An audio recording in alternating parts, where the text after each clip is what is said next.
ciptakannya, wa anna nizam hadzal qaunil mundabitu daqiqu la budda lahu min mudabbirin hakimin qadirin alimin. Dan alam semesta yang berjalan begitu rapih, berjalan begitu dengan teratur, alam semesta yang luar biasa ini. Ya, contohnya adalah perputaran planet-planet di sekeliling matahari. Kalau kita pelajari itu kan seperti ada garis yang melingkari, garis yang menjadi jalur lingkarannya planet-planet ya, sehingga planet-planet itu bisa berputar sesuai dengan garis jalurnya. Apakah itu terbentuk dengan sendirinya? Tidak, ahibati fillah. Itu semua ada yang mengaturnya, dan alam semesta bisa bergerak sedemikian rapinya karena ada yang mengatur, dan yang mengaturnya tentu adalah zat yang maha mengetahui, adalah zat yang maha kuasa, adalah zat yang maha bijaksana, yaitu Allah subhanahu wa ta'ala. Man anqarahu fahuwa imma faqidun li aqlihi au mukabirun qad algo aqlahu wa saffaha nafsahu wa hadza la ibrata fihi. Dan tidak ada orang yang mengingkari ini. Tidak ada orang yang mengingkari perkataan sesuatu yang ada harus ada yang membuatnya. Gak mungkin sesuatu itu bisa ada dengan sendirinya. Orang yang membantah perkataan ini kemungkinannya yang pertama, dia adalah orang yang udah gak waras. Yang kedua, orang yang sombong yang sudah menutup ya hati kecil dan sanubarinya. Atau yang ketiga, orang yang menjadikan dirinya itu orang yang sudah safih. Safih itu lebih parah daripada orang bodoh. Nah, tiga orang yang seperti ini, orang yang gak waras, orang gila, orang sombong yang udah gak mau diajarin, kemudian yang ketiga orang yang sangat bodoh. Tiga orang ini udah gak dianggap pemikiran dan pemahamannya itu gak diterima. Baik, alhamdulillah, dengan demikian bab pertama dari jilid yang ketiga ini sudah kita selesaikan. Kita lanjut ke bab yang kedua, yaitu tentang asyirku, ta'rifuhu wa anwa'uhu, tentang syirik, pengertian dan jenis-jenisnya. Baik, ahibati fillah, kita mulai. Ta'rifuhu, pengertian syirik. Asyirku huwa ja'lu syarikin lillahi ta'ala fi rububiyatihi wa ilahiyatihi wal ghalib al isyraku fil uluhiyati bi an yad'u ma'allahi ghairahu aw yasrifa lahu syai'an min anwa'il ibadah kadzabhi wan nudhur wal khaufi wal raja'i wal mahabbati wa syirku a'dhamu dzunubi wa dzalika li umurin. Syirik itu artinya adalah menjadikan sesuatu sebagai tandingan untuk Allah, menjadikan sesuatu sebagai tandingan untuk Allah subhanahu wa ta'ala dalam kerububiahan. Kerububiahan itu berarti dalam penciptaan, yang mengatur alam semesta, yang memberi rizki, yang merajai ya, yang memiliki. Ini dalam rububiyah. Dan juga dalam uluhiyah.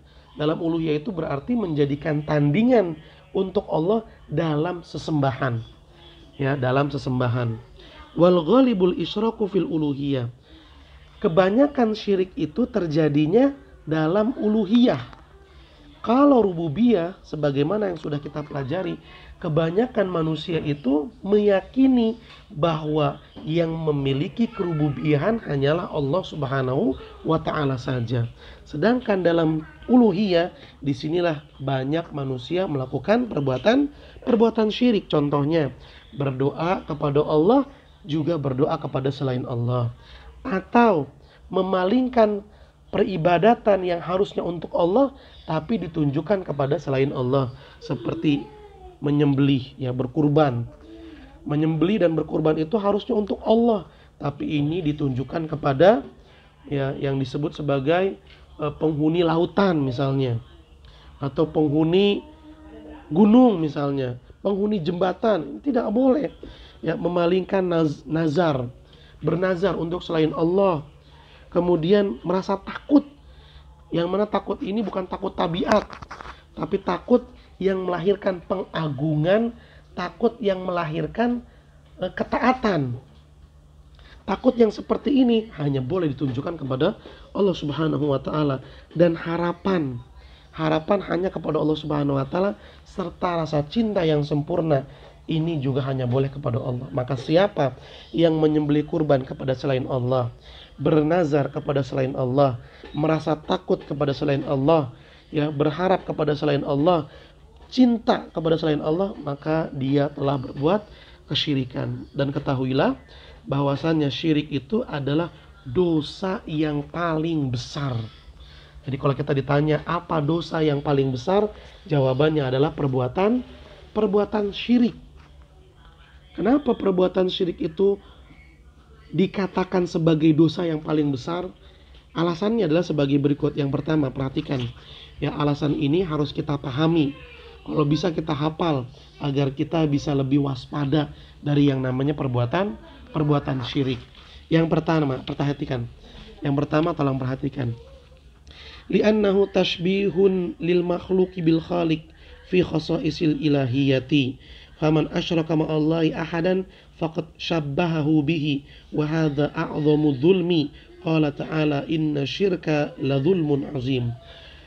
Perbuatan syirik itu adalah dosa besar. Alasannya adalah yang pertama, karena dalam perbuatan syirik secara otomatis orang-orang yang berbuat syirik itu menyerupakan sesuatu selain Allah sama seperti Allah Subhanahu wa taala. Orang yang berbuat syirik secara otomatis dia menyamakan sesuatu selain Allah sama seperti Allah dalam urusan peribadatan, dalam urusan sesembahan yang hanya khusus ditunjukkan kepada Allah Subhanahu wa taala.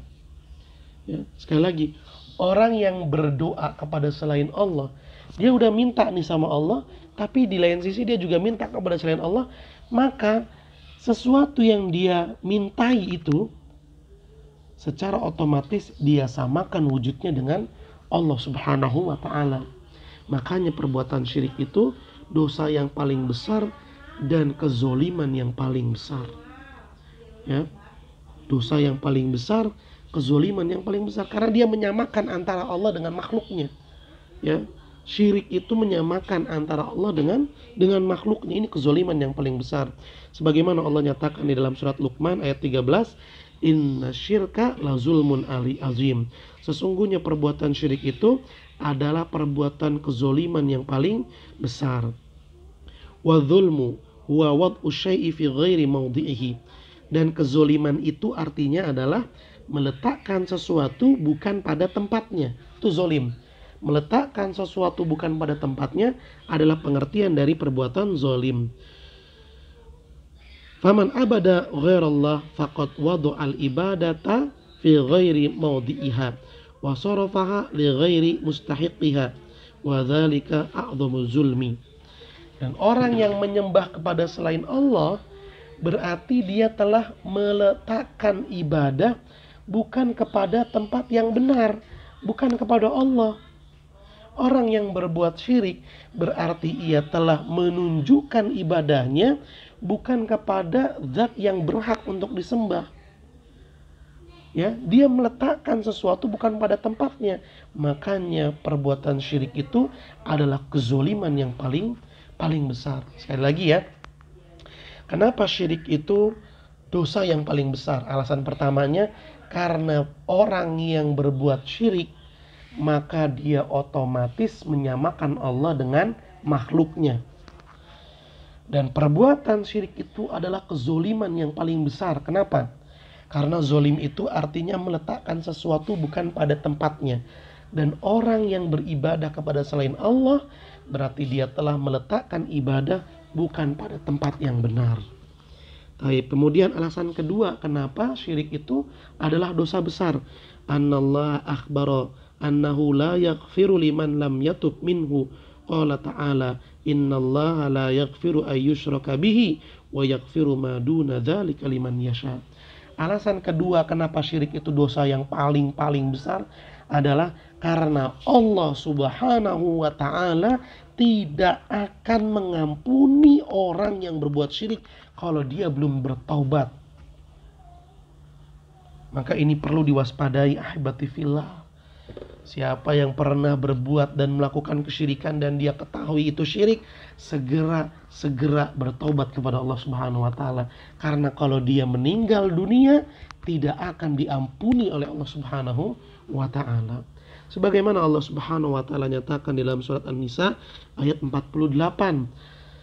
Sesungguhnya Allah Subhanahu wa taala tidak akan mengampuni dosa perbuatan syirik. Adapun dosa-dosa selain syirik, maka Allah Subhanahu wa taala akan mengampuninya. Maksudnya adalah kalau tidak tobat. Apabila orang berbuat dosa kecil, dosa besar yang bukan syiriknya, terus dia meninggal dunia, nanti di akhirat kalau Allah berkehendak Allah akan maafkan dia dan langsung masuk surga. Kalau Allah berkehendak Allah hukum dia dulu baru masuk surga. Tapi orang yang berbuat syirik dan gak sempat bertaubat terus meninggal dunia, di akhirat pasti diazab sama Allah Subhanahu wa ta'ala, waliyadzubillah. Makanya hebatilah penting sekali bagi kita untuk belajar akidah. Alhamdulillah kita paham nih, kita mengerti. Tapi bagaimana dengan keluarga kita, orang tua kita, saudara kita? Apakah mereka sudah paham? Kalau belum, sampaikan. Karena perbuatan syirik itu bahayanya luar biasa. Allah gak akan ngampuni orang yang berbuat syirik kalau dia tidak bertaubat kepada Allah Subhanahu wa ta'ala. Kemudian yang ketiga, alasan kenapa syirik itu adalah dosa yang paling besar. Anallah akhbaru annahu harramal jannata 'alal musyrik wa annahu khalidun mukhalladun finnari jahannam. Qala ta'ala innahu man yusyrik billah faqad harramallahu 'alaihil jannata wa ma'wahun nar wa ma lidh-dhalimin min ansar. Perhatikan ahibati fillah. Yang ketiga, alasan syirik adalah dosa yang paling besar. Yang ketiga adalah karena Allah Subhanahu wa ta'ala mengharamkan surga bagi orang-orang yang berbuat syirik. Allah tidak akan mengizinkan orang-orang yang berbuat syirik untuk masuk surga. Dan Allah akan masukkan orang-orang yang berbuat syirik ke dalam api neraka jahanam. Dan Allah buat mereka kekal selama-lamanya di dalam api neraka. Na'udzubillahi min zalik. Lihat, Allah Subhanahu wa ta'ala telah mengabarkan di dalam surat Al-Maidah ayat 72. Kata Allah Subhanahu wa ta'ala, innahu man yusyrik billah faqad harramallahu alaihil jannah. Sesungguhnya barang siapa berbuat syirik kepada Allah, maka sungguh Allah telah haramkan baginya untuk masuk surga. Wa ma'wahun nar, dan tempat tinggalnya di akhirat adalah neraka jahanam. Wa ma lidh-dhalimina min ansar, dan tidak ada pertolongan apapun, tidak akan ada bantuan apapun bagi orang-orang yang zalim. Gak akan Allah tolong sama sekali. Ini luar biasa, baru 3 aja nih alasan sudah membuat kita betul-betul harus waspada dari yang namanya perbuatan syirik. Ya tidak boleh dianggap remeh. Berdoa, meminta, menyembah, berkurban, ya, bernazar, hanya kita tunjukkan kepada Allah Subhanahu wa ta'ala saja. Tidak boleh kita tunjukkan kepada selain Allah Subhanahu wa ta'ala. Siapa yang pernah melakukan ritual peribadatan tapi ditunjukkan kepada selain Allah, maka segera bertobat kepada Allah Subhanahu wa ta'ala agar dia tidak diharamkan dari masuk surga, agar dia diampuni oleh Allah Subhanahu wa ta'ala. Kemudian yang keempat, anna syirka yahbitu jami'al amali, yahbitu jami'al a'mali. Qala ta'ala walau asyraku lahabitu anhum ma kanu ya'malun. Wa qala ta'ala walaqad uhiya ilaika wa ilal ladzina min qablika la in asyrakta la yahbatanna amaluka wa la takunanna minal khasirin. Yang keempat alasannya adalah karena perbuatan syirik akan langsung menghapus habis, menggugurkan seluruh amal ibadah yang pernah dilakukan oleh seseorang. Lihat ahibati fillah, salat seseorang, zakat seseorang, puasa seseorang, baktinya seseorang, hajinya seseorang, jihadnya seseorang, bahkan syahadatnya seseorang akan lenyap apabila dia melakukan perbuatan syirik.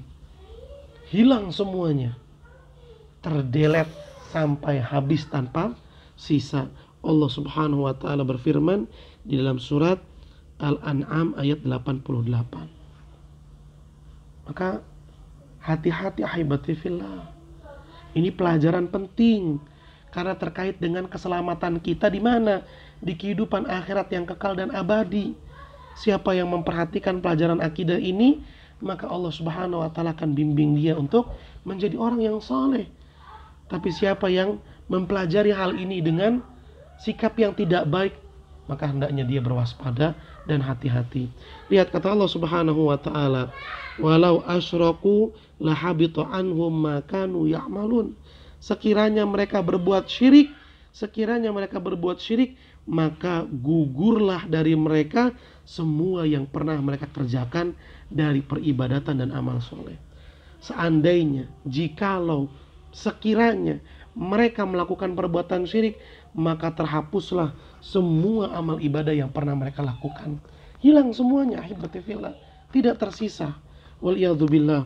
Dan di dalam surat Az-Zumar ayat 65, Allah Subhanahu wa taala juga berfirman, "Sungguh telah diberikan wahyu kepadamu sebagaimana juga telah diberikan wahyu kepada orang-orang sebelum kamu." Apa wahyunya? La in asyrakta, kalau kamu berbuat syirik, perhatikan, kalau kamu melakukan perbuatan syirik, la yahbatanna amaluka, semua amal ibadah yang pernah kamu lakukan gugur, hilang dan terhapus. Wala takunanna minal khasirin, dan sungguh kamu akan menjadi orang-orang yang merugi dan menyesal. Sia-sia semuanya. Makanya dari ayat ini bisa dipahami bahwa orang kafir, perbuatan soleh apapun yang mereka lakukan tidak ada nilainya di sisi Allah Subhanahu wa taala. Orang kafir kalau berbuat kebaikan, berbuat kebajikan, semuanya tidak akan ada nilainya di sisi Allah Subhanahu wa taala. Maka beruntunglah kita, berbahagialah kita, bersyukurlah kita karena Allah Subhanahu wa taala telah menjadikan kita orang yang beriman kepadanya, menjadikan kita orang yang memeluk agama Islam, yang artinya setiap amal ibadah yang kita lakukan insya Allah akan dicatat dan memiliki nilai di sisi Allah Subhanahu wa taala. Dan hendaknya kita jaga keimanan ini jangan sampai lenyap dan hilang karena melakukan perbuatan kesyirikan. Kemudian yang kelima, ahibati fillah, annal musyrika halalud dami wal mali. Qala ta'ala, faqtulul musyrikina haitsu wajadtumuhum wa khudhuhum wahsuruhum waq'udu lahum kulla marsadin. Di dalam surat At-Taubah, ayat 5. Kata Allah Subhanahu wa taala, perhatikan. Lihat ayatnya dulu, nanti kita jelaskan. Lihat ayatnya. Maka bunuhlah orang-orang musyrik itu di mana saja kamu jumpai mereka, dan tangkaplah mereka, kepunglah mereka, dan intailah mereka di tempat pengintaian.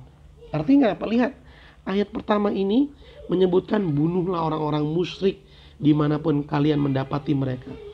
Artinya orang-orang yang berbuat syirik darahnya halal untuk ditumpahkan. Kenapa? Karena mereka membangkang kepada Allah Subhanahu wa taala. Allah yang menciptakan mereka, Allah yang memberikan mereka rezeki, Allah yang merawat mereka, Allah yang memberikan mereka fasilitas, tapi mereka malah berbuat syirik. Orang-orang musyrik halal darahnya untuk ditumpahkan karena mereka membangkang kepada Allah Subhanahu wa taala. Allah yang menciptakan, Allah yang memberi rezeki, Allah yang merawat, Allah yang memberikan dia kehidupan. Dia malah berbuat syirik kepada Allah. Maka halal darahnya untuk ditumpahkan. Namun ahibati fillah, sebagaimana yang kita pelajari dalam pelajaran fikih, bahwasanya tidak semua orang kafir boleh untuk ditumpahkan darahnya. Ada 4 macam orang kafir ya, ada 4 macam: kafir harbi, kafir zimmi, kafir mu'ahad, dan kafir mustakmar. Yang boleh untuk ditumpahkan darahnya hanya kafir harbi saja. Tapi ya poinnya adalah ahibati fillah, orang yang berbuat syirik darahnya, hartanya halal untuk ditumpahkan. Ini menunjukkan bahwasannya syirik itu menghilangkan kehormatan, menghilangkan harga pada diri orang-orang yang berbuat syirik. Baik. Kemudian lihat, Wa qala an-nabiy sallallahu alaihi wasallam, umirtu an uqatilan nasa hatta yaqulu la ilaha illallah fa idza qaluha asamu minni dima'ahum wa amwalahum illa bihaqqiha. Kata Nabi sallallahu alaihi wasallam di dalam hadis sahih yang diriwayatkan oleh Imam Bukhari dan Muslim, Nabi bersabda, aku diperintahkan oleh Allah Subhanahu wa taala untuk memerangi orang-orang sampai mereka mengucapkan syahadat la ilaha illallah. Apabila orang-orang sudah mengucapkan la ilaha illallah, maka darahnya, hartanya menjadi haram untuk dirampas, haram untuk ditumpahkan, illa bihaqqiha, kecuali dengan cara yang benar. Contoh, siapa yang melakukan pembunuhan maka bisa dihukum mati. Siapa yang melakukan kerusakan maka hartanya akan diambil sebagai ganti rugi. Lihat, Nabi SAW mengatakan, Allah memerintahkanku untuk memerangi orang-orang sampai mereka mengucapkan kalimat syahadat la ilaha illallah. Ini artinya siapa yang sudah mengikrarkan syahadat la ilaha illallah, maka darah dan hartanya haram untuk ditumpahkan, haram untuk dirampas. Tapi orang yang berbuat syirik, orang yang berstatus kafir, berstatus musyrik, maka darahnya halal, hartanya juga halal. Kemudian yang keenam, ahibati fillah, anna syirka akbarul kabair. Sesungguhnya perbuatan syirik itu adalah dosa besar yang paling besar. Dosa besar yang paling besar.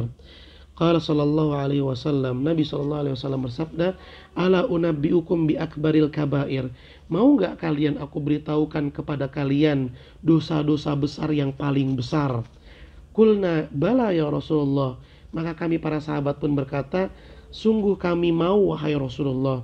Qala, Nabi bersabda, al-isyraku billah, berbuat syirik kepada Allah adalah dosa besar yang paling besar, wa uququl walidain, dan durhaka kepada orang tua. Lihat ya, berbuat syirik adalah dosa besar yang paling besar yang disampaikan oleh Nabi sallallahu alaihi wasallam.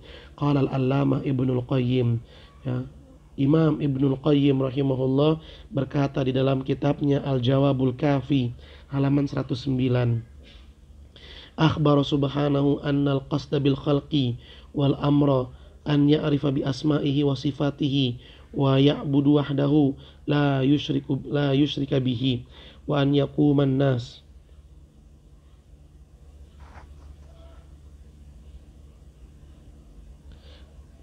bil qisti wa huwal adlul ladzi qamat bihi samawati wal ardu kama qala ta'ala laqad arsalna rusulana bil bayyinati wa anzalna ma'ahumul kitaba wal mizana liyaquman nasu bil qisti. Kata al-Imam Ibnul Qayyim, Allah Subhanahu wa taala telah mengabarkan bahwasannya tujuan penciptaan dan perintahnya adalah agar Allah dikenal nama-namanya dan sifat-sifatnya, agar manusia mengenal Allah dengan nama-nama dan sifat-sifatnya, dan agar manusia hanya menyembah Allah Subhanahu wa taala saja dan tidak berbuat syirik.